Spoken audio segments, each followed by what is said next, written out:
Selamünaleyküm vatandaşlar.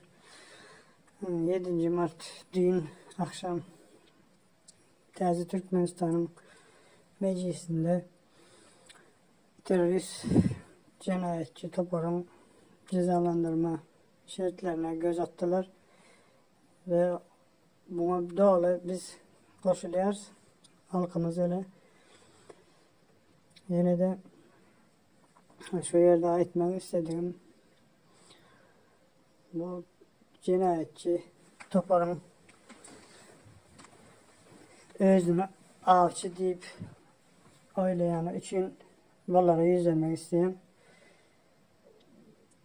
şu an halkımız bizim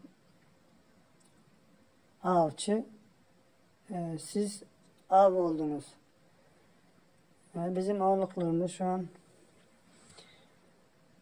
güçlü tepkinde işleri geçiriyor.